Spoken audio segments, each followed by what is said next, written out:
মাতারবাড়ি গভীর সমুদ্র বন্দরের কাছে মুক্ত বাণিজ্য অঞ্চলের আগ্রহ দেখিয়েছে বৈশ্বিক বন্দর পরিচালনাকারী সংস্থা ডিপি ওয়ার্ল্ড বলে জানিয়েছেন বিটা নির্বাহী চেয়ারম্যান চৌধুরী আশেক মাহমুদ বিন হারুন। রাজধানীর একটি হোটেলের সম্মেলনের তৃতীয় দিন শেষে সংবাদ সম্মেলনে তিনি কথা বলেন। এ সময় রাজনৈতিক দলগুলোর মাঝে দেশে কর্মসংস্থান এবং বিনিয়োগের বিষয়ে মত পার্থক্য থাকা উচিত নয় বলে মন্তব্য করেছেন তিনি। মেজবাহ হাসানের রিপোর্ট। বিদেশি বিনিয়োগকারীদের বিনিয়োগে আগ্রহী করে গড়ে তুলতে তৃতীয় দিনের মতো চলছে সম্মেলন। বুধবার বিকেলে সংবাদ সম্মেলনের মাধ্যমে সারাদিনের ফিরিস্তি তুলে ধরেন বিডা চেয়ারম্যান। জানান, ফার্মাসিউটিক্যাল, লাইট ইঞ্জিনিয়ারিং, আইটি খাত ও আমিরাতের মতো মুক্ত বাণিজ্য অঞ্চল গড়ে তুলতে বিনিয়োগে আগ্রহ দেখিয়েছে সম্মেলনে আসা বিনিয়োগকারীরা।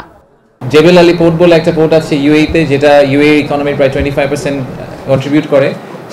সেই পোর্টটার মতো করে আমরা এরকম আমাদের মাতারবাড়ি ডিপসি পোর্টের কাছাকাছি কোনো একটা জায়গায় একটা ফ্রি ট্রেড জোনের কথা চিন্তা করছি। তো সেখান থেকে তাদের টেকনিক্যাল এক্সপার্টিস নিয়ে, তাদের থেকে বিভিন্ন ধরনের সাপোর্ট নিয়ে এটা আমরা করার চেষ্টা করছি, এবং এটাই ডিপি ওয়ার্ল্ডের চেয়ারম্যানের আজকের ভিজিটের মূল উদ্দেশ্য ছিল। যে দলেই ক্ষমতায় আসুক, বিনিয়োগকারীদের স্বার্থগুলো অপরিবর্তিত রাখতে চায় বিডা। সে লক্ষ্যে সব রাজনৈতিক দলগুলোকে সম্মেলনে আমন্ত্রণ জানানো হয়েছে বলে জানান তিনি। ইনভেস্টমেন্ট এবং এমপ্লয়মেন্ট জেনারেশন, জব ক্রিয়েশন, এটা আসলে সবার কমন ম্যান্ডেট। এখানে কোনো পলিটিক্যাল ফ্র্যাকশন থাকার কোনো কারণ নেই। হতে পারে যে কনস্টিটিউশনের ক্ষেত্রে ডিফারেন্ট মতামত থাকতে পারে। বাংলাদেশে ইনভেস্টমেন্ট দরকার, সেটা লোকাল থেকে হোক, ফরেন থেকে হোক, এবং বাংলাদেশে এমপ্লয়মেন্ট জেনারেশন দরকার। জব ক্রিয়েশন আমাদের জন্য is the biggest opportunity and challenge.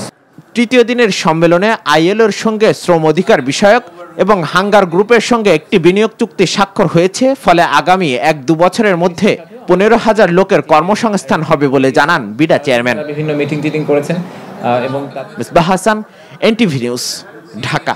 Bundle থাকলে প্রতি সেনমানিতে টাকা বাঁচবে। বিকাশ সেনমানি বান্ডেল কিনে জিতুন প্রতি লেনদেনে।